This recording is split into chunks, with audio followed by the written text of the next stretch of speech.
7 macam perkara yang merusak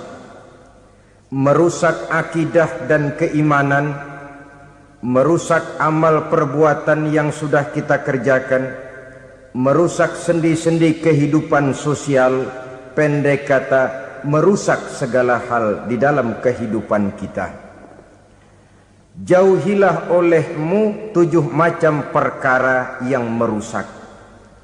Yang pertama, asyirku billah, menyekutukan Allah subhanahu wa ta'ala. Agama dimulai dari keyakinan, maka kehancuran agama selalu dimulai dari kehancuran keyakinan, iman atau akidah yang dimiliki oleh seseorang. Dan untuk menghancurkan nilai-nilai iman yang kita miliki ini, orang rasanya tidak akan menghantam kita dengan peluru kendali. Orang tidak akan mengirimkan nuklir ke sini. Orang tidak juga akan mengirimkan satuan militernya ke sini. Untuk menghancurkan nilai-nilai iman, dibanjiri kita dengan paham-paham yang merusak dan mendangkalkan akidah. Baik ia bernama materialisme, baik ia bernama sekularisme, baik ia bernama banjirnya maksiat dan munkarat, baik ia bernama banjirnya peradaban dan kebudayaan yang menghancurkan moral daripada anak-anak kita, sedikit demi sedikit melenturkan dan melunturkan nilai-nilai keimanan kita, untuk kemudian pada waktunya nilai iman itu akan bertukar dan berganti menjadi nilai syirik kepada Allah subhanahu wa ta'ala. Atau pada sisi lain, menjadikan yang selain Allah sebagai tujuan akhir daripada kehidupan kita. Sedangkan kita sama-sama maklum bahwa di dalam pandangan agama Islam, dosa yang tidak berampun, dosa yang terbesar, termasuk dalam kategori bapak moyangnya dosa, tidak lain adalah syirik, yakni menyekutukan Allah subhanahu wa ta'ala. Pola penghancuran iman ini memang berstrategi. Ditawarkan kita kepada paham materialisme, paham kebendaan, di mana otak menempati urutan sebagai ranking pertama, Tuhan jatuh pada urutan kedua. Lalu menyusul kepada paham sekularisme, Allah dipisahkan dari seluruh kegiatan hidup ini, untuk pada gilirannya menjadikan yang selain Allah sebagai tujuan akhir daripada seluruh kegiatan hidup kita. Oleh karenanya, kewajiban menjaga nilai-nilai iman ini merupakan kewajiban yang mulia tetapi berat. Tidak hanya untuk kita, tetapi juga bagaimana mewariskannya kepada anak-anak kita, generasi yang akan datang. Orang-orang tua bijaksana yang diceritakan di dalam Al-Quran, kalau sudah berpikir tentang anak-anaknya, pertanyaan yang paling mereka risaukan ialah, ma ta'buduna min ba'di. Anakku, kalau pada satu saat aku, ayahmu sudah tidak ada lagi di dunia ini, meninggalkan kamu semua, ma ta'buduna min ba'di, apa yang akan kamu sembah nak? Jikalau sekarang ayahmu masih mau ke masjid, masih mau melakukan rukuk dan sujud, masih beribadah menyembah Allah subhanahu wa ta'ala, kalau orang tuamu sudah tidak ada, ma ta'buduna min ba'di, masihkah engkau mau datang ke masjid? Masihkah engkau mau rukuk dan sujud? Masihkah engkau mau menyembah Allah subhanahu wa ta'ala? Pertanyaan ini yang dipikirkan oleh Nabi Yakub kepada putra-putranya. Pertanyaan ini yang diteruskan oleh Nabi Ibrahim kepada anak-anaknya. Pertanyaan ini yang diwariskan oleh generasi ulama'us salafus saleh kepada para generasi berikutnya. Bagaimana kita generasi sekarang? Kita orang-orang tua sekarang bukan berfikir ma ta'buduna min ba'di, malah yang kita fikirkan ma ta'kuluna min ba'di. Kalau bapak tidak ada nanti kamu makan apa nak? Perkara kamu nyembah apa urusan nomor 18. Yang penting kamu nanti hidup bisa makan, nak. Maka kita sibuk mewariskan harta kepada anak-anak kita. Kita sibuk mewariskan kebun dan tanah kepada anak-anak kita. Kita sibuk mewariskan pabrik kepada anak-anak kita, sementara kita lupa mewariskan intan yang paling mahal, mewariskan mutiara yang paling berharga, yaitu nilai iman kepada Allah Subhanahu wa ta'ala. Alangkah baiknya apabila warisan harta, warisan tanah dan kebun, warisan rumah dan pabrik didasari lebih dahulu dengan mewariskan nilai iman kepada Allah Subhanahu wa ta'ala. Sebagai orang-orang tua, kita boleh bersedih kalau anak kita tidak mengerti komputer. Kita boleh bersedih kalau anak kita tidak mengerti matematika. Kita boleh bersedih kalau anak kita tidak mengerti bahasa Inggris. Tapi sewajarnya lebih bersedihlah kita orang tua jikalau mempunyai anak yang tidak kenal Allah sebagai Tuhannya, yang kemudian tidak mau rukuk dan sujud kepada Allah Tuhannya. Itulah kemalangan yang paling malang bila kita meninggalkan generasi yang tidak bertauhid kepada Allah Subhanahu wa ta'ala. Betapapun anak kita tidak ngerti komputer, saudara, paling-paling kerugiannya cuma kerugian dunia. Masuk dia ke alam barzakh, munkar nakir tidak akan sempat tanya kau belajar komputer apa tidak. Kumpul dia di padang mahsyar, malaikat juga tidak akan tanya matematikamu nilainya berapa. Yang ditanya kau kenal Allah, kau rukuk dan sujud kepadanya, kau pernah datang ke masjid. Oleh karena itu sekali lagi, menjaga nilai iman tidak hanya untuk kita, tetapi juga mewariskannya kepada anak-anak kita, generasi yang akan datang. Sungguh kemalangan yang paling besar apabila kita meninggalkan anak-anak kita. Mereka kita tinggalkan lemah ekonominya, itu tidak baik. Mereka kita tinggalkan lemah otaknya, itu pun akan membuat mereka tertinggal oleh yang lain. Tapi yang paling celaka, jikalau kita tinggalkan mereka dalam kondisi lemah imannya, rapuh akidahnya, tidak baik dan tidak betul keyakinan hidupnya. Oleh karena itu Nabi berpesan, jauhilah 7 perkara yang merusak. Yang pertama, syirik kepada Allah Subhanahu wa ta'ala. Menyekutukan Allah baik dalam ucapan, dalam keyakinan ataupun dalam perbuatan.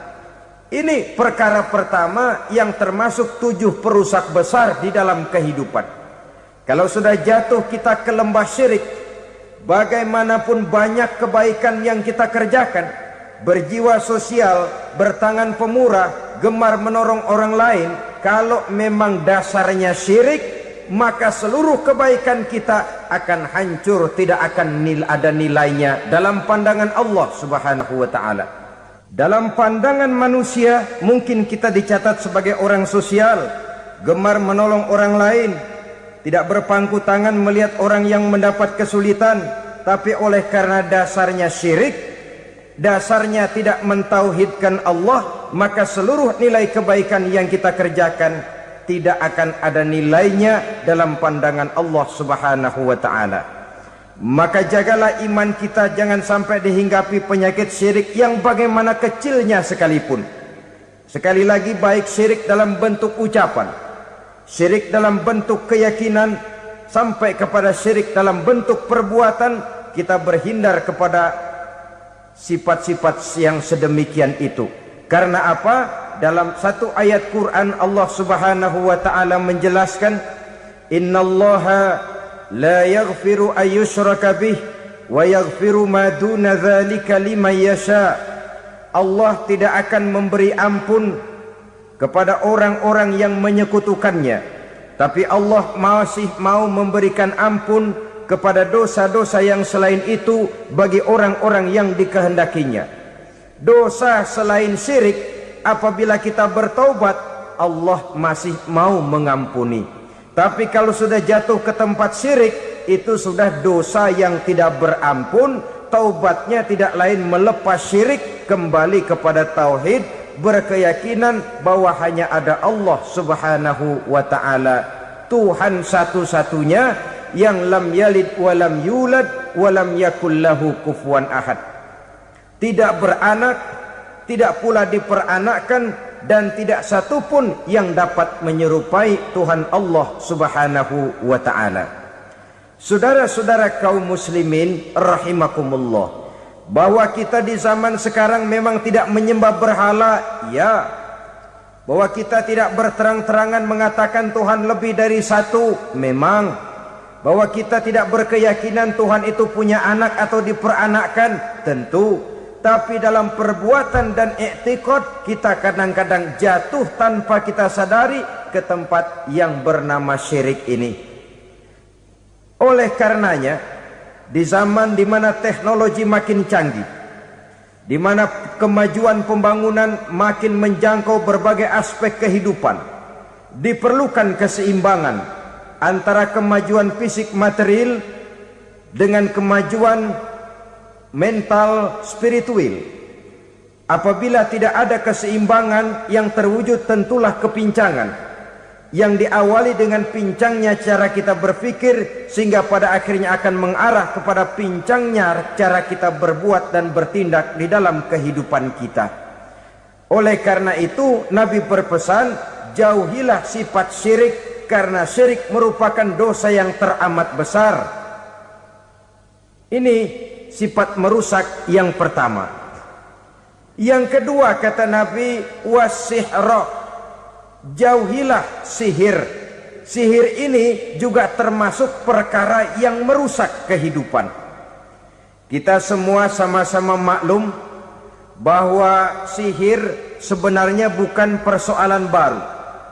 Sejak sebelum datang Islam, sihir itu sudah ada. Di zaman Yunani kuno, sihir ada. Di zaman Mesir kuno, di zaman Cina kuno, dan yang lain-lain yang serba kuno, sihir itu sudah ada. Bahkan para nabi pun, para rasul yang diutus oleh Allah Subhanahu wa ta'ala, senantiasa berhadapan dengan ahli-ahli sihir untuk menguji kebenaran dari misi yang mereka bawa. Sihir adalah perbuatan di luar kebiasaan yang bisa dikerjakan oleh ahlinya dengan bantuan jin atau setan.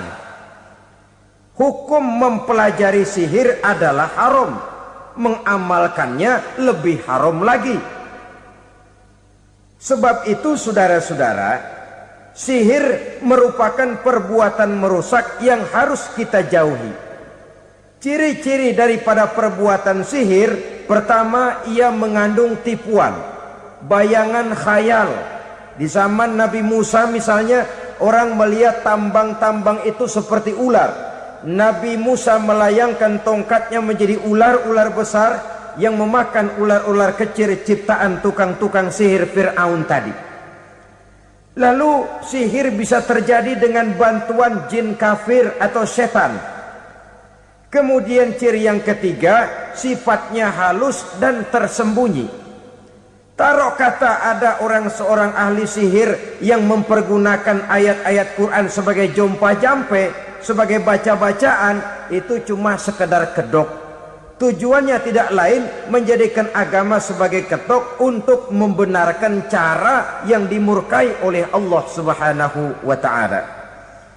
Satu hadis yang diriwayatkan oleh Imam Bazar dan Tabrani, Nabi berpesan, laisa minna man tatayyara lahu au takahhana au tukuhhina lahu au sahira lahu.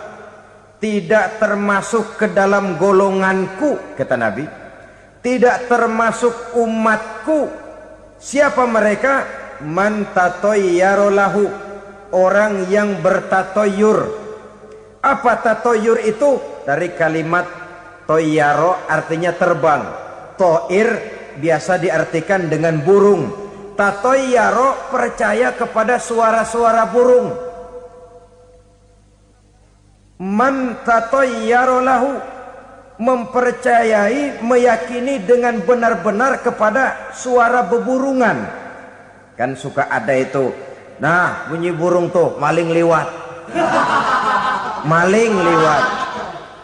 Burung bunyi, maling liwat. Itu termasuk tatoyaro lahu, percaya kepada suara burung. Kan aneh kalau suara orang nggak dipercaya, suara burung malah dipercaya. Ada ustadz ceramah, kiai ngaji, nggak mau didengerin, burung dengerin bener.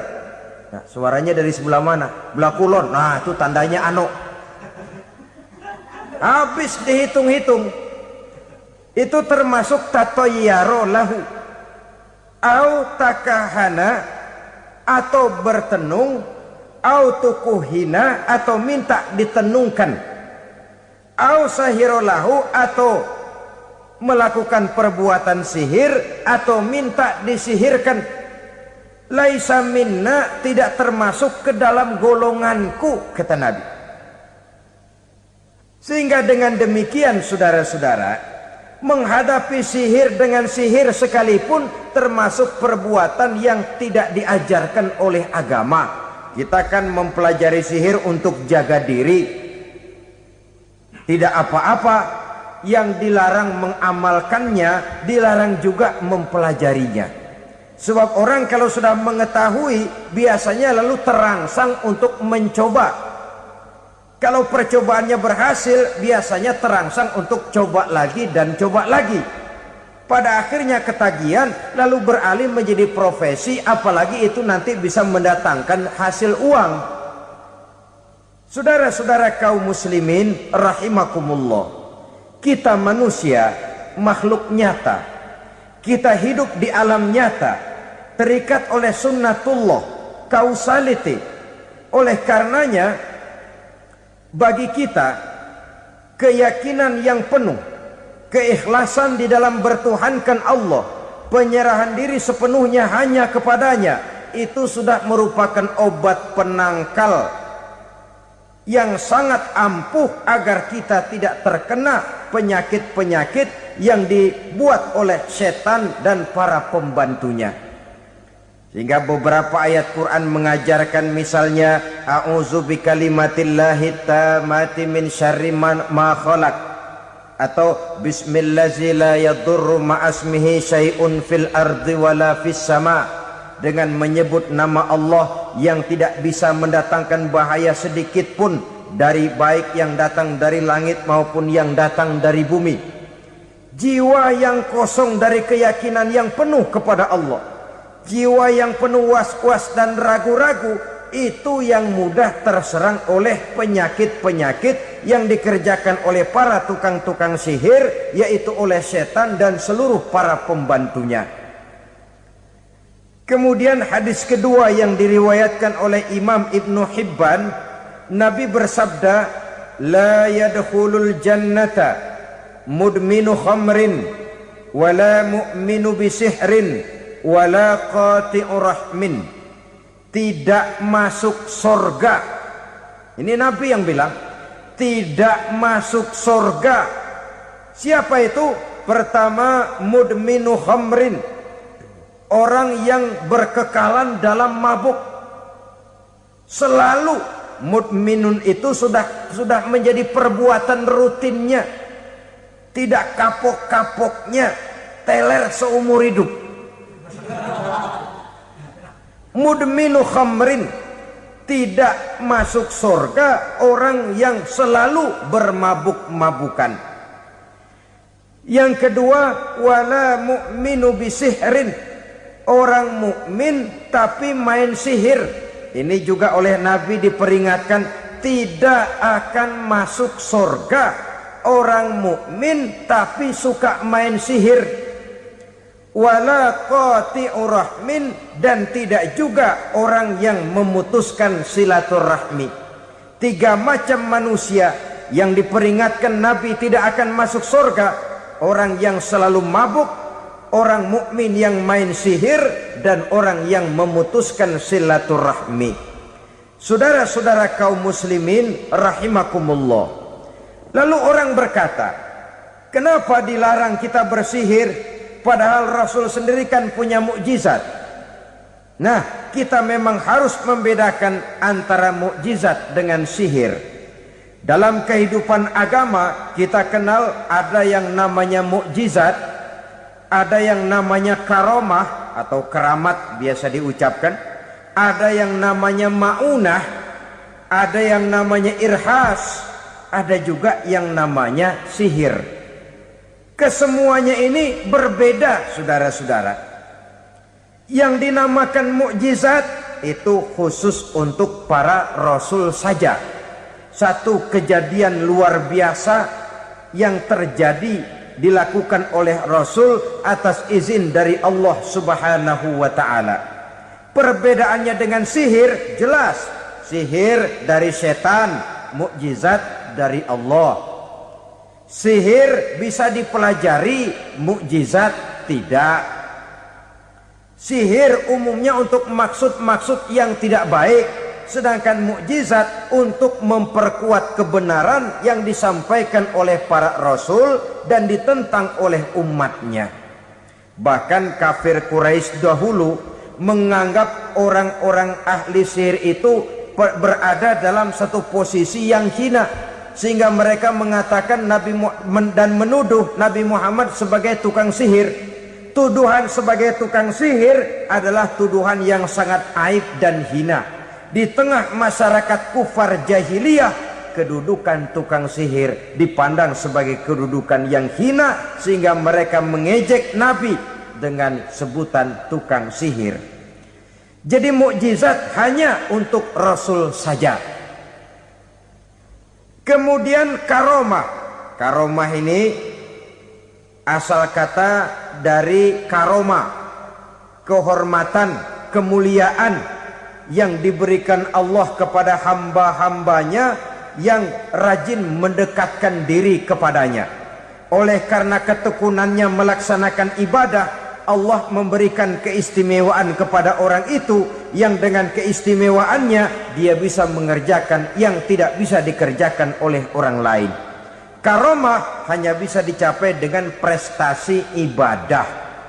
Kalau sihir mau ibadah apa enggak, asal dia belajar, bersatu dan berteman dengan setan, memenuhi persyaratan-persyaratan setan, biasanya lalu bisa. Sedangkan karomah tidak mungkin terwujud tanpa orang mendekatkan diri sedekat-dekatnya kepada Allah Subhanahu wa ta'ala. Maka kita lihat biasanya orang-orang yang punya ilmu sihir, mukanya rata-rata nggak enak dilihat. Kumuh, jauh dari air wudhu, jauh dari sujud kepada Allah, malah berteman dengan setan, menjadi pelayan-pelayannya setan. Saudara-saudara, adapun maunah, keistimewaan yang diberikan Allah kepada hamba-hambanya yang belum sampai kepada tingkat wali, tapi orang itu lebih banyak kebaikannya daripada kesalahannya.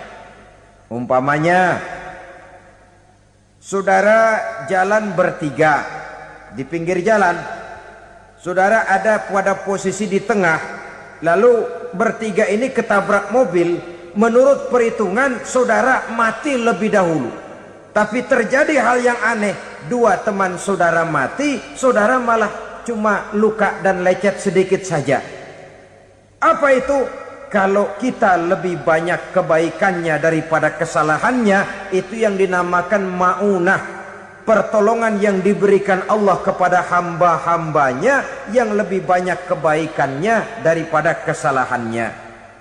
Sedangkan yang dinamakan irhas, kejadian luar biasa pada diri seseorang pada waktu dia masih kecil, yang menunjukkan tanda-tanda keistimewaannya. Itu umumnya pada para nabi pada usia kecilnya sudah ada irhas, tanda-tanda istimewa. Jelas baik mukjizat, karomah, maunah maupun irhas berbeda dengan sihir. Sihir ini jelas saja merupakan bantuan dan persekutuan antara manusia dengan setan. Padahal setan, kata Allah dalam Al-Quran, innahu lakum aduwwum mubin, sesungguhnya setan bagi kamu adalah musuh yang sangat jelas. Saudara-saudara kaum muslimin rahimakumullah, di zaman sekarang dalam menghadapi beban kehidupan yang makin pelik, menghadapi stres yang tidak kunjung selesai, menghadapi persoalan-persoalan yang teramat berat, orang sering mencari jalan keluar kepada hal-hal yang menurut pendapatnya bisa meringankan beban moralnya itu. Pergilah dia mencari sesuatu yang dapat meringankan bebannya. Dan tidak jarang yang jatuh ke pangkuan tukang-tukang tenung, ke pangkuan tukang-tukang sihir, yang mereka itu oleh Quran dijelaskan kadzabal munajjimun walau sodaku. Tukang-tukang tenung, tukang-tukang sihir, mereka itu bohong walaupun benar. Maksudnya bohong walaupun benar artinya kalau yang mereka kerjakan benar, itu sih kebenaran. Benar dengan kebenaran itu lain. Kebenaran, kebetulan bisa, tapi tidak untuk selalu. Apalagi kalau itu sudah membahayakan kehidupan orang lain. Jadi oleh karena itu Nabi berpesan, jauhilah daripada sihir. Kalau sudah jauhilah dari sihir artinya ya jauhilah daripada mempelajarinya, jauhilah daripada bergaul dengan orang-orang yang ahli di bidang itu, karena dari pergaulan segalanya bisa menular. Baiklah saudara, ini yang kedua. Yang ketiga pesan Nabi, wa qatlan nafsil lati harramallahu illa bil haq. Membunuh orang lain dengan cara yang tidak benar, membunuh orang yang diharamkan oleh Allah Subhanahu wa taala untuk melakukannya kecuali dengan alasan yang benar. Kita tahu Islam adalah agama damai. Sesuai dengan namanya, ia tidak dikembangkan dengan pedang dan kekerasan. Ia dikembangkan dengan keteladanan dan tuntunan moral. Oleh karena Islam bukan agama kekerasan, Islam pun tidak mementingkan dan mengajarkan kekerasan kecuali dengan alasan yang benar dan bisa dipertanggungjawabkan. Membunuh dengan sengaja, menghilangkan nyawa orang lain tanpa alasan yang bisa dibenarkan adalah merupakan dosa besar dan satu di antara 7 perkara yang bisa mendatangkan kerusakan dalam kehidupan dan yang hendaknya harus kita jauhi. Saudara-saudara kaum muslimin rahimakumullah, beberapa waktu yang lalu di sebuah kota kecil yang indah bernama New Auckland. Saudara tahu New Auckland? Itu dari Gunung Kidul masih ngidul lagi. Pernah diadakan satu seminar yang membicarakan bagaimana menyelamatkan masyarakat manusia dari bahaya Perang Dunia Ketiga. Diperkirakan kalau terjadi Perang Dunia Ketiga, manusia tidak akan tersisa. Sebab apa? Pada waktu itu cadangan nuklir yang dimiliki oleh bersama Amerika dan Rusia konon sudah sanggup memusnahkan 6 miliar manusia pada saat jumlah manusia baru 5 miliar. Jadi kelebihan nuklir dunia ini. Kalau terjadi Perang Dunia Ketiga, sulit manusia untuk tersisa. Maka dibahaslah di dalam seminar itu, wah, supaya tidak terjadi Perang Dunia Ketiga, maka perlombaan membuat senjata-senjata canggih, alat-alat pembunuh modern harus segera dibatasi. Dibahas, tidak mungkin kita membatasi perlombaan membuat senjata. Kenapa? Makin maju ilmu dan teknologi, makin canggih senjata yang ditemukan. Atom sudah meningkat menjadi nuklir, nuklir sudah meningkat menjadi neutron, dan kita tahu bom yang bernama neutron ini bom yang cukup membunuh tanpa perlu merusak. Artinya kalau dia diledakkan di kota kita ini, bangunan utuh, jembatan tidak ambruk, rumah-rumah tetap berdiri, tapi semua yang bernama hidup mati. Itu katanya lebih sopan dari bom atom. Sebab kalau si atom ini sudah membunuh, merusak pula. Neutron cukup membunuh saja tanpa perlu merusak. Jadi majunya senjata-senjata teknologi sebagai akibat yang logis dari kemajuan ilmu pengetahuan ini tidak bisa kita batasi. Dan memang sebenarnya yang bahaya bukan senjatanya, tapi manusia yang mengendalikan senjata itu. Mereka kembali kepada prinsip the man behind the gun. Bukan senjatanya yang bahaya, tapi manusia yang mengendalikan senjata itu yang bahaya. Walaupun senjatanya modern, katakanlah model M16 umpamanya, kalau yang mengendalikannya orang beriman, insya Allah aman. Tapi biar megang cuma senapan angin, kalau yang megang orang brutal, ngeri kita deket-deket. Apalagi kalau memang bukan ahlinya menggunakan senjata, bisa ngeker kaki kena jidat.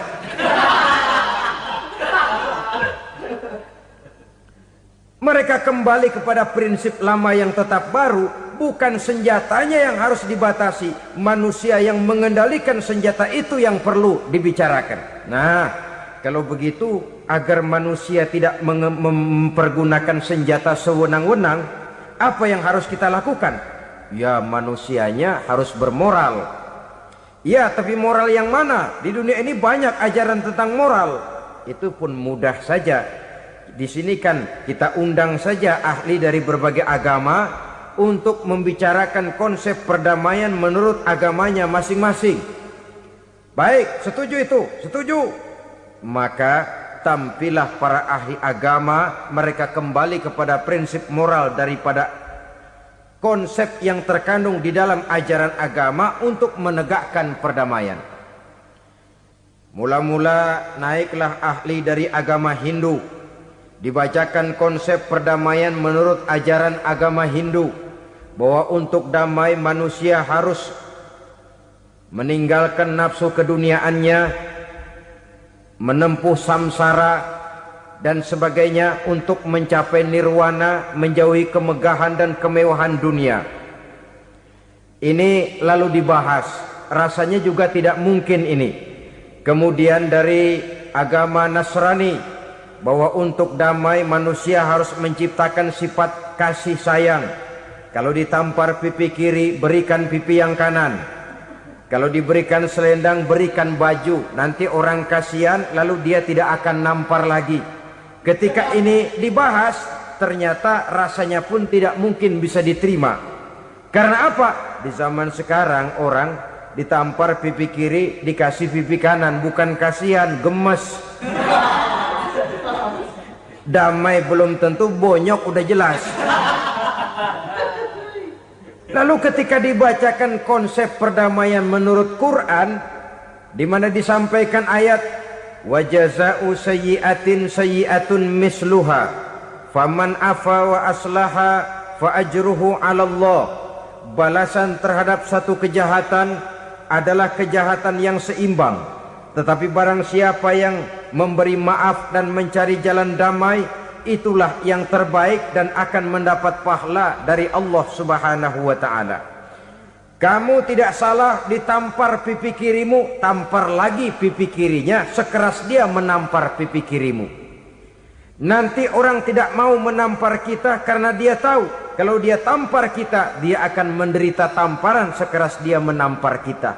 Akan terjadilah prinsip saling hormat menghormati, tidak saling ganggu, tidak saling usil, tidak saling jahil. Atas dasar ini perdamaian bisa ditegakkan. Mereka bisa menerima konsep ini, tapi kemudian seminar ditutup tanpa satu keputusan resmi. Kenapa? Terus terang mereka kagum dengan konsep Islam, tapi sentimen lama terhadap nilai-nilai Islam telah menutup mata mereka untuk menerima kebenaran dari ajaran Al-Quranul Karim. Saudara-saudara kaum muslimin rahimakumullah, kembali kita kepada persoalan pokok. Roh adalah dari Allah. Dia akan kembali kepada Allah, milik mutlak dari Allah. Tidak pantas kita merampasnya dari orang lain. Tidak wajar kita menghilangkannya tanpa alasan yang dibenarkan oleh agama. Di zaman sekarang akibat persaingan hidup yang makin tajam, lapangan kerja yang makin sulit, tensi ekonomi yang makin tinggi, atau karena nilai moral yang makin rendah, atau juga karena rapuhnya pegangan orang kepada agama, nyawa rasanya sudah sedemikian murahnya. Berbagai kasus membuat berdiri bulu roma kita. Ada mayit, ada manusia dipotong 6, dicincang macam kambing. Ada yang dipotong 5, ada yang dipotong 13, dikardusin, dibuang ke tempat sampah. Inna lillahi wa inna ilaihi raji'un. Gejala apa ini? Kanibalisme. Manusia sudah demikian sadisnya, manusia sudah sedemikian buasnya, sehingga sesama manusia diperlakukan seperti hewan. Padahal hewan sendiri belum pernah macan makan macan, bagaimanapun buasnya macan. Belum pernah serigala memakan serigala, bagaimanapun brutalnya serigala. Tetapi manusia makan manusia di zaman sekarang kadang jadi kenyataan dalam kehidupan kita. Kadang persoalannya remeh saja. Soal uang 200 perak, pisau bicara, nyawa melayang. Soal rokok sebatang, celurit bicara, nyawa melayang. Soal-soal yang sama sekali tidak prinsip, begitu mudah kita menghilangkan nyawa orang lain. Padahal Nabi pernah memperingatkan, apabila dua orang muslim sudah berkelahi dan berbunuh-bunuhan, al-qatil wal maktul finnar, yang membunuh dan yang terbunuh dua-duanya neraka. Sahabat heran, ya Rasul, kalau yang terbunuh, kalau yang membunuh masuk neraka itu sih wajar, tapi yang terbunuh kenapa neraka juga? Beliau menjawab, dua-duanya sudah punya niat untuk saling membunuh. Niatnya itu yang diponten. Yang terbunuh cuman lagi apes aja, keduluan dia. Umpama tidak terbunuh, pasti dia yang akan membunuh. Oleh karenanya al-qatil wal maktul, yang membunuh dan yang dibunuh finnar, dua-duanya masuk ke dalam neraka. Islam menghormati kehidupan. Tidak hanya terbatas kepada sesama muslim, orang-orang yang berlainan agama pun yang mau hidup berukun, damai, berdampingan dengan umat Islam, jiwa mereka, darah mereka dilindungi oleh nilai-nilai Islam yang disebut dengan kafir zimmi ini. Mengganggu mereka sama saja dengan mengganggu aku, kata Nabi. Jadi oleh karena itu, sayangilah sesama. Kehidupan adalah anugerah Allah, bukan wewenang kita untuk mencabutnya dari orang lain, bukan wewenang kita untuk merampas dan menghilangkannya dari orang lain. Apa yang tidak enak terjadi pada diri kita, begitu pula lah apabila terjadi pada diri orang lain. Sehingga Nabi mengatakan, la yu'minu ahadukum hatta yuhibba li akhihi ma yuhibbu li nafsihi. Belum dikatakan beriman seseorang kamu apabila dia belum mencintai saudaranya seperti ia mencintai dirinya sendiri. Apa yang enak dirasakan oleh orang lain, enak juga dirasakan oleh dia. Mengukur orang lain dengan diri sendiri. Kalau orang lain tanpa salah saya fitnah, kalau saya tanpa salah difitnah orang, enak apa enggak? Enggak, orang lain juga begitu. Kalau orang lain tanpa salah saya tempeleng kepalanya, enak apa tidak? Tidak. Orang lain juga begitu. Yang tidak enak terjadi pada diri kita, tentu tidak enak juga kalau terjadi pada orang lain. Mengukur orang lain dengan diri sendiri, sehingga tidak timbul sifat egois, tidak menari di atas bangkai orang lain, tidak mendirikan kebahagiaan di atas untayan air mata orang lain. Sehingga dengan demikian, saudara-saudara, dia bisa menghormati kehidupan, menghormati orang lain sebagaimana dia ingin dihormati. Inilah perbuatan ketiga yang merusak, membunuh orang lain dengan yang diharamkan Allah tanpa alasan yang benar. Yang ketiga. Kemudian yang keempat, perbuatan merusak wa aklar riba, makan riba. Hidup adalah tolong menolong. Bahasa kerennya take and give katanya. Saling memberi dan saling menerima. Nabi mengajarkan man kuraba kurbatan min kurabid dunya karaballahu lahu kurbatan min kurabi yaumal qiyamah. Wallahu fi aunil abdi madamal abdu fi auni akhihi.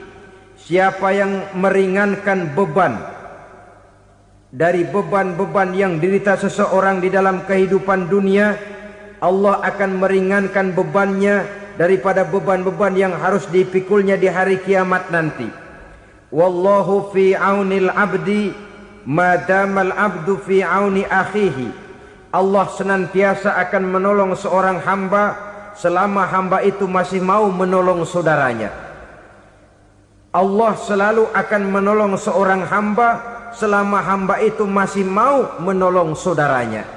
Apabila kita sudah berpangku tangan terhadap kesulitan orang lain, biasanya pun pada saat kita mendapat kesulitan, kita akan sulit juga memperoleh pertolongan. Nah, riba alias renten, kedoknya adalah menolong orang, tapi sama juga bulu buntutnya dilepas, palanya dicekek. Menolong orang pada akhirnya menjadi beban bagi seseorang, dan memang mencari orang-orang yang berada dalam posisi kesulitan. Biasanya di daerah-daerah di mana musim paceklik, jadi lapangan kerja sulit, sedangkan urusan perut tidak bisa ditunda. Akhirnya orang terjebak ke dalam rentenir, ke dalam riba, ke dalam renten. Bunga berbunga, sehingga satu saat jumlah bunganya bisa lebih besar dari jumlah pinjaman pokoknya. Kemudian kalau juga ternyata tidak bisa dibayar, rumah jadi taruhan. Memang rumah satu-satunya, begitu rumah ditarik mulain camping. Bukankah pada akhirnya akan mewariskan kesengsaraan? Oleh karena itu, kepada kita berusahalah jangan berhubungan dengan rentenir, jangan makan renten dan riba kepada mereka yang melaksanakan riba. Walaupun mendatangkan keuntungan materi, tapi percayalah harta yang didapat dengan jalan riba tidak akan membawa keberkahan. Manakala tidak membawa keberkahan, dia tidak akan mendatangkan ketenangan di dalam kehidupan kita. Oleh karenanya, memakan harta riba termasuk perbuatan yang merusak sendi-sendi kehidupan sosial, merusak kehidupan orang lain, merusak kehidupan masyarakat, tetangga, pergaulan dan sebagainya. Yang kelima, wa akla malil yatim, memakan harta anak yatim dengan cara yang zalim. Nih, memang lezat. Anak yatim itu nggak tahu urusan apa-apa. Kita diamanahkan untuk mengurusinya. Kadang-kadang dibentuklah panitia penyantunan yatim piatu. Yatimnya mah tetap kelaparan, panitianya yang pada gendut.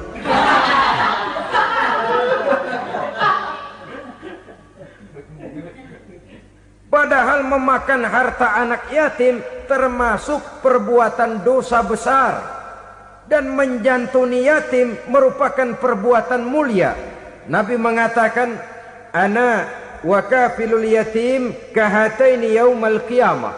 Aku dan orang-orang yang menyantuni anak yatim seperti dua jari ini pada hari kiamat nanti. Dekat sekali. Jikalau ingin di hari akhir nanti dekat dengan Rasul, bersahabatlah dengan anak-anak yatim. Jadilah pengurus anak-anak yatim. Bangunlah panti-panti asuhan yatim. Pada saat bapak ibunya meninggal, kitalah yang menjadi orang tuanya. Bahkan sedemikian besar perhatian Islam terhadap anak-anak yatim ini, sehingga Quran memberikan peringatan, ara'aital ladzi yukadzibu biddin fadzalikal ladzi yad'ul yatim wa la yahuddu ala ta'amil miskin. Tahukah kamu siapa orang yang mendustakan agama? Beragama tapi dianggap dusta, solatnya dusta, puasanya dusta, karena agamanya sudah berdusta. Siapa mereka? Fazalikal ladzi yad'ul yatim, orang yang menyanyiakan anak yatim. wala yahuddu ala ta'amil miskin, dan tidak pernah memberi makan kepada orang-orang yang menderita kemiskinan. Menyia-nyiakan, meninggalkan anak yatim termasuk perbuatan yang divonis kita sebagai orang yang mendustakan agama. Saudara-saudara kaum muslimin rahimakumullah, maka sangat dicela mengeksploitir anak-anak yatim, menjadikan mereka sebagai kedok untuk mencari kekayaan pribadi. Tetapi jikalau ikhlas, ganjarannya sangat besar, nilai pahalanya sangat besar. Menyantuni yatim tidak hanya setahun sekali. Kalau Muharram pakai istilah lebaran yatim, dibentuklah panitia, diberilah beras, uang 45.000 rupiah, alhamdulillah. Tapi jangan lupa, si yatim tidak hidup cuma satu hari. Dia tidak hidup cuma di bulan Muharram saja, dia hidup 12 bulan dalam setahun. Sebagaimana anak-anak yang lain, dia juga berhak punya masa depan. Dia juga berhak menikmati bangku sekolah. Dia berhak mengenyam arti dan makna pendidikan. Dia berhak membekali diri dengan ilmu dan pengetahuan seperti halnya anak-anak yang lain. Maka kita yang diberikan keluasan oleh Allah, ingatlah itu, bersahabatlah dengan anak-anak yatim, santuni mereka. Perkara setahun sekali di bulan Muharram, alhamdulillah, itu bagus, bin Thayyib alias baik. Tapi tentu dan tentu sekali lagi, si yatim tidak hanya hidup di bulan Muharram. Dia hidup 12 bulan dalam setahun, 24 jam di dalam sehari. Oleh karenanya, menyia-nyiakan mereka pada saat posisi kita memang mampu akan memojokkan kita dalam satu posisi di mana kita dianggap sebagai orang yang mendustakan agama. Memakan harta anak yatim dengan cara yang zolim. Bapaknya udah meninggal, kebunnya lebar, anaknya dikelecehin. Nah, dah kamu gak usah pusing, nanti saya yang ngurus. Akhirnya bukan ngurus, nguras. Si yatim mungkin tidak tahu bahwa dia disia-siakan, haknya diambil, miliknya dizolimi. Tapi Allah yang akan membalasnya dengan seadil-adilnya. Maka makan harta anak yatim biasanya balasannya tokcer bin paten. Nggak banyak selang tempo itu, nggak percaya cobain dah. Nyobain aja kan nggak bayar, umpama. Memakan harta anak yatim dengan cara yang zolim, ganjarannya biasanya kontan. Kenapa? Ratapan si miskin, untayan air matanya, jeritan kepedihan hatinya, membuka pintu langit, permohonannya diijabah, getaran hatinya didengarkan oleh Allah. Maka balasannya biasanya kontan, spontan, tidak menunggu waktu terlalu lama. Itu di dunia, belum lagi di akhirat nanti. Bukankah dalam riwayat Mi'raj diceritakan Nabi melihat di neraka itu orang perutnya sebesar rumah. La haula wala quwata. Itu perut kayak rumah, bagaimana jalannya tuh orang? Dan memang gak jalan, diseret-seret oleh malaikat di neraka itu. Hancur perutnya, amburadul itu perut. Berantakan isinya, dibulatkan lagi, diseret lagi, hancur lagi, dibulatkan lagi. Sampai Nabi tanya, orang itu begitu berat siksanya kenapa ya Jibril? Itu Muhammad, waktu di dunia dulu rakus banget makan harta anak yatim. Begitu vonisnya, begitu menyedihkan nasibnya di akhirat. Tapi di dunia pun ketidakberkahan itu sudah membayangi kehidupannya. Oleh karena itu, kepada saudara-saudara yang mendapat titipan anak yatim, berbahagialah, karena semulia-mulia rumah adalah rumah yang di dalamnya ada anak yatim yang disantuni. Sehina-hina rumah adalah rumah di mana di dalamnya ada anak yatim yang disia-siakan. Begitu kata Nabi kita. Rumah yang paling mulia dalam pandangan Allah, rumah yang di dalamnya ada anak yatim yang disantuni. Rumah yang paling hina dalam pandangan Allah, rumah yang di dalamnya ada anak yatim yang nasibnya disia-siakan. Berbahagialah saudara apabila menjadi penyantun anak-anak yatim, pelindung mereka, sehingga mereka mempunyai masa depan sebagaimana anak-anak lainnya. Rasulullah sendiri sedemikian peka terhadap keadaan anak-anak yatim karena beliau sendiri memang mengalami umur 6 bulan dalam kandungan ibu, beliau sudah ditinggalkan oleh ayahnya. Pada saat berusia 6 tahun ibu sudah meninggal. Yatim piatu dalam usia di mana beliau sedang perlu belas kasih seorang ibu dan pengertian seorang bapa. Kepekaan itu lalu timbul, bahkan kemudian sampai kepada beliau berkata, aku dan orang yang menyantuni anak yatim seperti jari tengah dan jari telunjuk di hari akhirat nanti. Sedemikian dekatnya. Baiklah ya, jadi yang kelima, memakan harta anak yatim. Jauhi karena ini perbuatan yang merusak. Yang keenam, watawalli yaumaz zahfi, melarikan diri pada hari pertempuran. Apa ini? Khianat. Tidak konsekuen dengan konsep perjuangan. Pada mulanya keras benar teriak, berantas korupsi, ganyang korupsi. Cuma karena belum dapat giliran. Begitu dia naik dapat kesempatan, korupsinya lebih edan dari yang diteriakinya. Ini termasuk tawalli yaumaz zahfi, berpaling pada hari peperangan. Di saat menghadapi musuh, kalau belum kelihatan musuh, teriaknya nyaring bener. Jangan takut demi kebenaran sampai titik darah yang paling penghabisan. Musuh belum kelihatan. Begitu musuh sudah kelihatan, paling dulu lari ke belakang. Kalau diajak berjuang ada saja alasannya. Sehingga Quran memberikan peringatan kepada kita semua. Mengapa kamu ini berat? Kalau sudah diajak berjuang di jalan Allah, kakimu seperti terhunjam berakar di perut bumi. Berat untuk melangkah berjuang. Lari dari pertempuran tidak konsekuen dengan konsepsi perjuangan. Mau enaknya saja.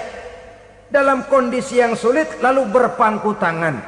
Ini termasuk ciri munafik yang di dalam Al-Quran disindir dengan bahasa kullama adha'a lahum masyaufi wa iza azlama alaihim qamu. Waktu terang mereka jalan, giliran gelap mereka mandek.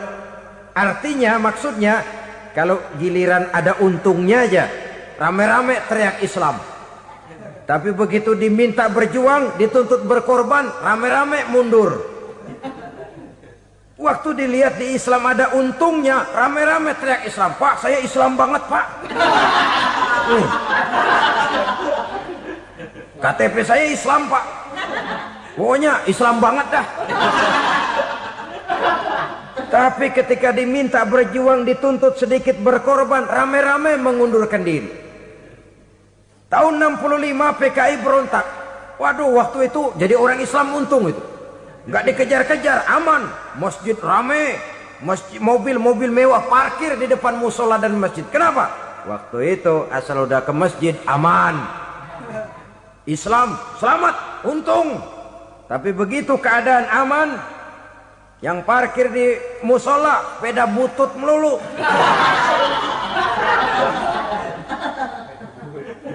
Waktu terang mereka jalan, waktu gelap mereka berhenti. Dikala di Islam ada untungnya, baru wah Islam bagus, Islam hebat. Tapi waktu dilihat ada kerugian, jangan bawa-bawa Islam dah. Jangan bicara soal Islam, ini kan bukan soal agama. Bukan soal agama. La haula wa la quwata illa billah. Beragama kita ambil talfik fid din, mengambil yang enteng-enteng saja dalam urusan beragama ini. Tidak konsekuen kita dengan Islam kita. Seolah kita mau memilih mana yang terasa cocok sama selera kita, kita teriak Islam. Beratan aja dikit, rame-rame berpaling. Itu termasuk tawalli yaumaz zahfi. Para pengkhianat, mental-mental hipokrit. yang tidak mau konsekuen menghadapi segala bahaya, itu termasuk perbuatan yang merusak. Kenapa? Kalau cuma dia saja yang lari, mungkin tidak jadi soal. Tapi larinya ini akan mempengaruhi orang lain. Nah, pengaruhnya itu yang dicegah. Sebab kalau satu sudah mulai lari, yang lain mulai ngelirik. Ketika yang dilirik kemudian tidak ada reaksi, dia akan ikut lari. Artinya apa? Seorang muslim harus konsekuen dengan konsep perjuangannya, dengan keyakinan keagamaannya, dan tidak memilih yang enak-enak saja di dalam kehidupan beragama. Lari dari pertempuran, bermental khianat, mengkhianati agama, merupakan satu di antara sifat yang merusak. Terakhir saudara, wa qazfal muhsanatil ghafilatil mu'minat, menuduh perempuan baik-baik yang tidak tahu menahu tentang tuduhan yang dituduhkan kepadanya, menuduh perempuan mukmin yang baik-baik yang tidak tahu menahu tentang tuduhan yang dilakukan kepadanya. Fitnah lebih bahaya daripada pembunuhan. Orang yang tidak salah bisa hancur namanya, orang yang berniat baik bisa ambruk perjuangannya oleh karena fitnah. Sehingga dikatakan al-fitnatu asyaddu minal qatli. Fitnah lebih bahaya daripada pembunuhan. Maka memfitnah ini termasuk satu dosa di antara 7 hal merusak yang harus kita jauhi semampu kita, semampu-mampunya. Mengupayakan sebisa-bisanya jangan sampai terjebak ke dalam hal yang demikian. Nah, saudara-saudara, inilah saja pertemuan kali ini. Mudah-mudahan ada manfaatnya. Semoga Allah memberikan kekuatan zahir dan batin kepada kita untuk bisa menjauhi 7 perkara yang merusak ini. Selalu berusaha menyimpan sesuatu yang bisa membawa manfaat, baik untuk dirinya, untuk anak cucunya, maupun untuk keluarganya, untuk masa kini dan masa depannya. Kadang simpanan itu berbentuk uang, kadang berupa tanah, lain saat berbentuk pabrik, dan lain sebagainya. Sementara masa depan yang paling pasti adalah akhirat. Jika untuk masa depan dunia kita rela memeras keringat, membanting tulang, pergi pagi dan pulang petang, menyimpan uang, menyimpan tanah, menyimpan pabrik, pernahkah kita merenung jika satu saat kiamat datang, kita dibangkitkan dari kubur masing-masing, berdiri di padang mahsyar untuk mempertanggungjawabkan seluruh kegiatan hidup kita di dunia ini. Lalu kita akan menuju ke alam akhirat. Sudahkah kita mempunyai simpanan untuk akhirat kita? Pada pertemuan kali ini saya ingin menyampaikan sebuah hadis di mana Rasulullah sallallahu alaihi wasallam bersabda, arba'un min kanzil jannah. Simpanan sorga ada 4 macam. Yang pertama, ikhfa'us sadaqah, menyembunyikan sedekah. Saudara-saudara kaum muslimin, sebagaimana yang kita maklum bahwa Allah Subhanahu wa taala melebihkan sebagian rezeki dari kita terhadap yang lain. Ada yang kaya, ada yang setengah kaya, ada yang miskin, ada yang setengah miskin, dan selanjutnya. Ada yang gajinya kecil tapi penghasilannya gede. Ada yang penghasilannya gede tapi nggak punya gaji. Ada juga yang memang gajinya gede dan penghasilannya gede. Kelebihan rezeki merupakan sunnatullah dan tidak harus membuat kita merasa lebih dari yang lain. Bahkan sebaliknya, kelebihan itu harus membuat kita ringan tangan untuk menolong mereka yang memang memerlukan pertolongan. Kalau saudara diberikan ilmu, maka pertanyaan akhirat cuma satu: ilmumu kau amalkan untuk apa? Kalau saudara diberikan umur yang panjang, pengadilan akhirat juga bertanya satu: umurmu kau habiskan di mana?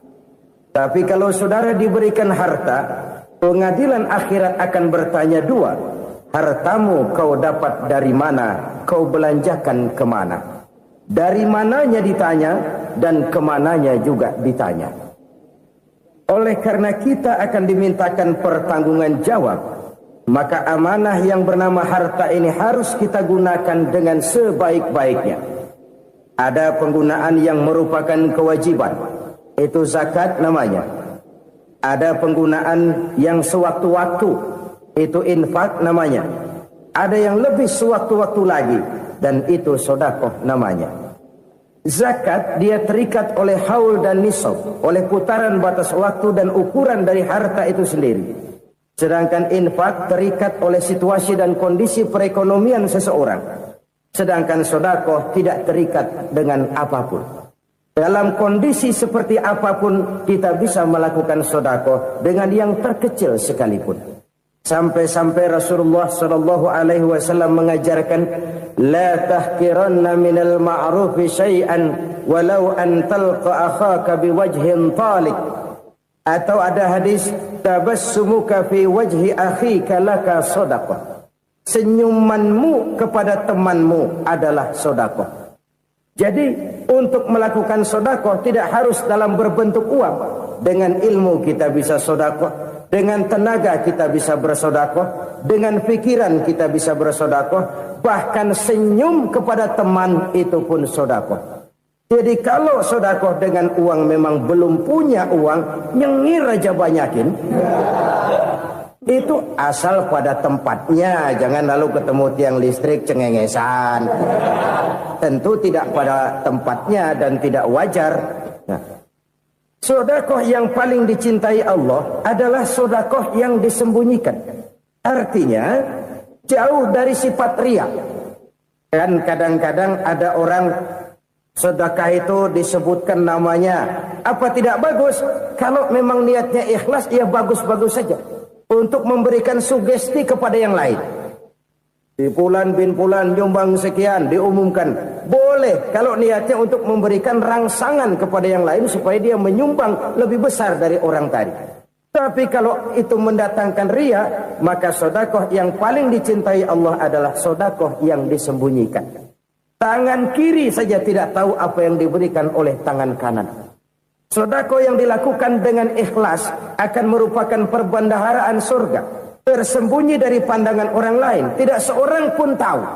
Karena memang sikap yang baik adalah melupakan kebaikan dan mengingat kesalahan. Itu salah satu ciri orang bahagia. Orang yang selalu mengingat kesalahannya dan berusaha melupakan segala kebaikannya. Kalau dia akan berada kebaikan, dia tidak bisa ikut, dia merasa rugi karena dia merasa belum pernah berbuat baik. Tapi kalau akan melakukan kesalahan baru, dia ingat kesalahan yang sudah-sudah, sehingga terhalang baginya untuk melakukan satu kesalahan baru. Demikianlah saudara-saudara, bahwa Allah melebihkan rizki sebagian kita dari yang lain, agar terjadi tolong-menolong dalam kehidupan ini. Jadi kesenjangan yang nature, kesenjangan yang alami, itu sunnatullah. Ada yang kaya, ada yang miskin, ada yang kelas menengah. Nah, kenapa lalu sekarang kita berusaha mengentaskan kemiskinan? Oleh karena adanya kesenjangan struktural.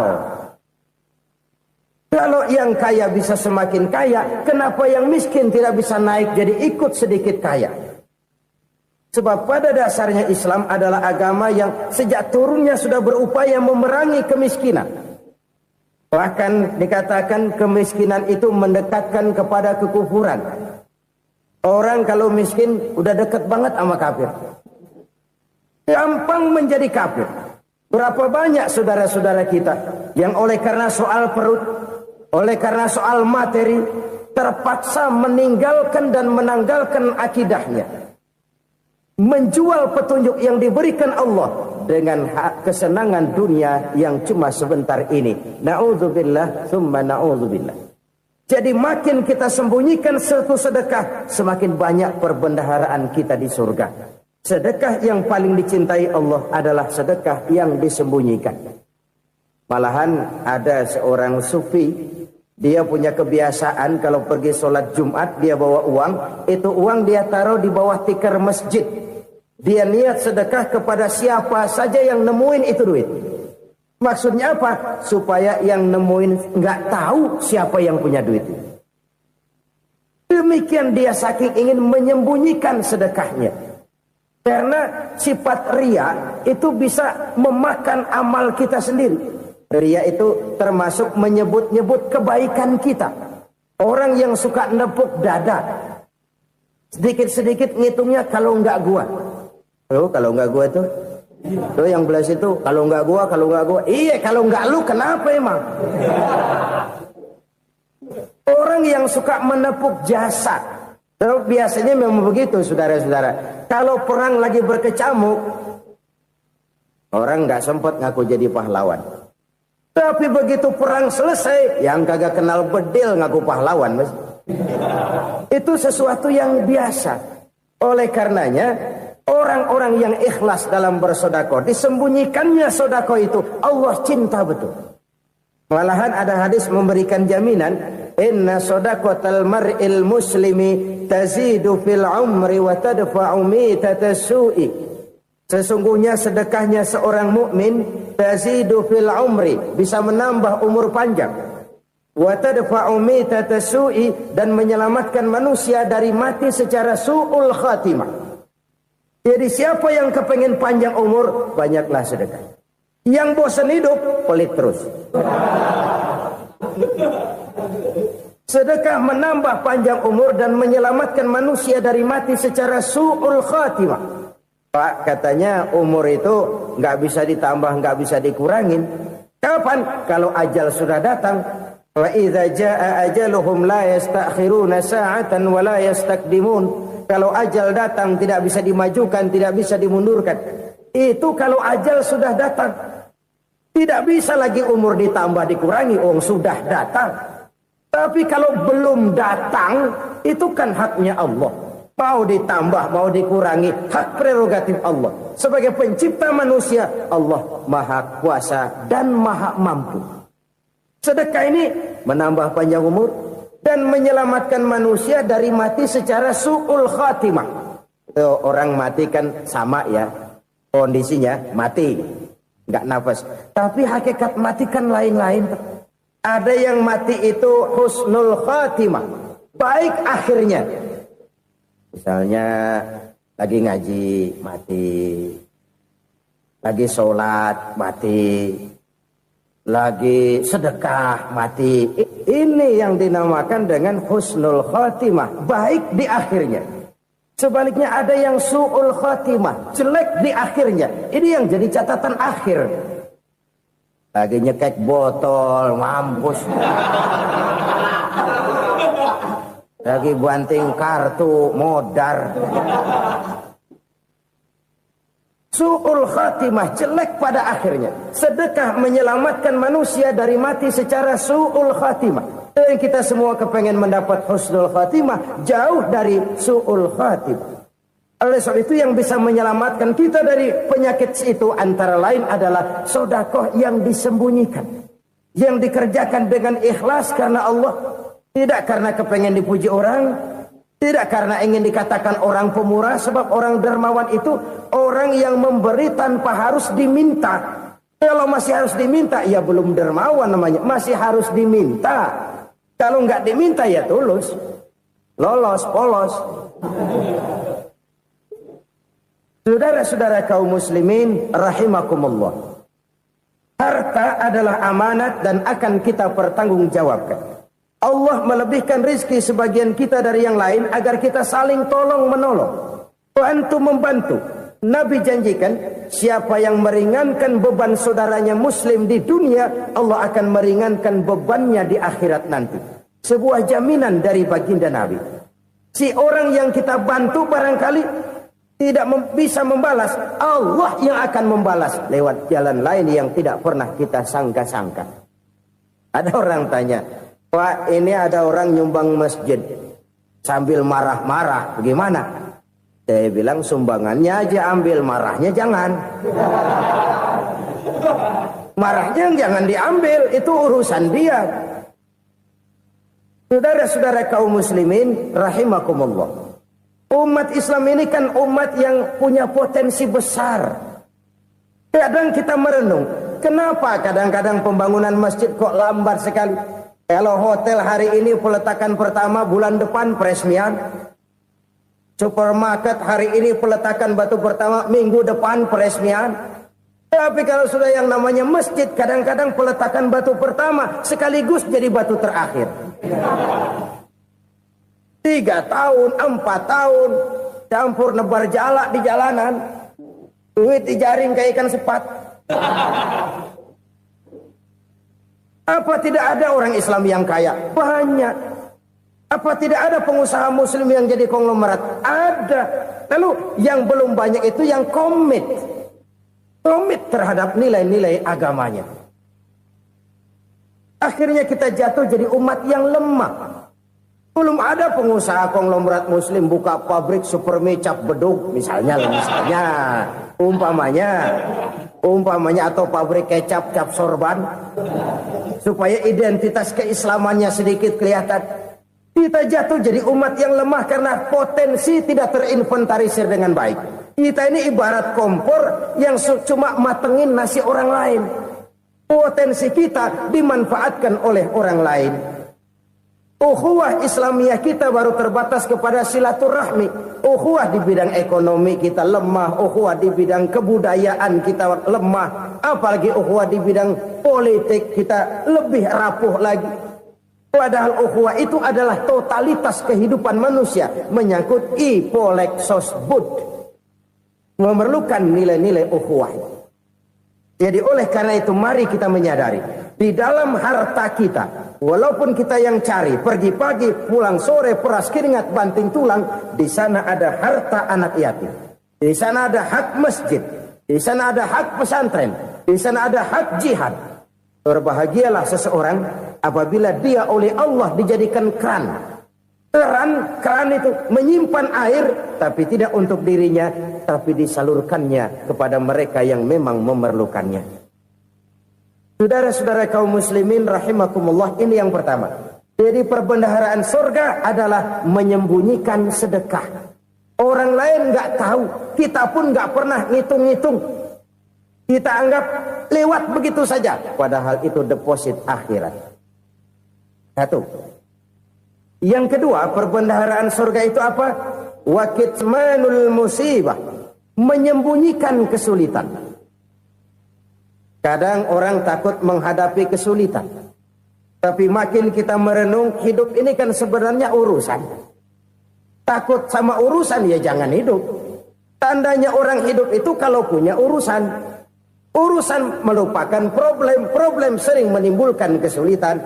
Kesulitan bukan untuk ditakuti, tapi untuk diatasi dan dicarikan jalan keluarnya. Siapa sih orangnya yang gak pernah sulit-sulit? Makin tinggi status sosialnya, makin gede urusannya. Makin tinggi kualitas imannya, makin berat tingkat kesulitannya. Cuma memang yang namanya enak itu seperti pelangi. Biang lala itu nggak pernah di atas kepala kita, di atas kepala orang melulu. Lo sih enak lo, kata kita. Dia juga bilang yang enak kan lo. Pelangi itu nggak pernah di atas kepala kita. Kata tukang beca, aduh enak ya naik Mercy. Kata tukang beca, apa yang di dalam mobil Mercy? Aduh enak bener tukang beca, di jok ngeringkuk ngorok pules bener. Saya kamar pakai AC sejuk, tempat tidur sutra empuk, alga spring bed, kulak kulik nggak bisa pules kalau belum minum Valium, belum tidur. Enak bener tukang beca, di jok ngorok nggak tahu wetan kulon. Dia tukang beca bilang yang di Mercy enak, yang di Mercy bilang tukang beca enak. Inilah enak. Nggak pernah di atas kepala kita. Di atas kepala orang lain melulu enak itu. Nah, saudara-saudara, yang merupakan perbendaharaan surga itu orang yang bisa menyembunyikan kesulitan. Baik pribadi ataupun rumah tangga. Nih terutama rumah tangga yang jadi soalnya. Kadang-kadang kita ini kalau senang, sebaliknya, kalau senang kita diam. Kalem aja, cuek. Banyak banget duit kita, bawaan diam aja udah. Malah ketemu orang takut. Tapi begitu susah, sekampung tahu. Padahal Nabi mengajarkan perbendaharaan surga itu menyembunyikan musibah, menyembunyikan kesulitan. Kalau enak, cerita sama orang-orang. Kalau nggak enak, rasain sendiri, tekan sendiri, atasin sendiri. Kita kan sebaliknya. Senang kita diam, asal lagi susah, paling tidak kita nyari teman buat cerita kesusahan. Siapa orangnya yang nggak pernah susah? Cuma soalnya bagaimana kita mengatasi kesusahan itu sendiri. Begitu juga misalnya kalau orang sudah berumah tangga, itu orang tuanya harus menjadi tempat dia cerita yang enak-enak saja. Yang nggak enak rasain berdua, selesaikan berdua, atasin berdua. Jangan dibalik. Asal senang diam, giliran susah saja. Maknya laporan. Terbalik. Bisa menjaga security informasi. Maka nama bayam keluar diam. Malah seluitan. Enak amat lo makan daging ayam. Security informasi. Saudara-saudara kaum muslimin rahimakumullah. Ujian yang terberat itu yang pernah diberikan kepada para nabi, para rasul, para aulia, para ulama. Makin tinggi keimanan, makin berat bentuk kesulitan. Ayo saya kemukakan satu contoh saja. Ada seorang nabi yang kaya. Nabi kaya. Namanya Nabi Ayub. Iblis kalau orang begini kan keki. Ibadahnya rajin, kaya. Nih yang kayak begini susah digodain. Kalau ibadahnya rajin, miskin, kali bisa disogok. Sini imannya mantap, ibadahnya rajin, kaya, nabi lagi. Oh, tapi namanya iblis nggak kurang akal. Laporan, Tuhan, kenapa Les? Ya ini bahasa saya, bahasa Qurannya sih nggak gitu. Itu hambamu yang namanya Ayub, dia rajin ibadah cuma karena dikasih kaya aja.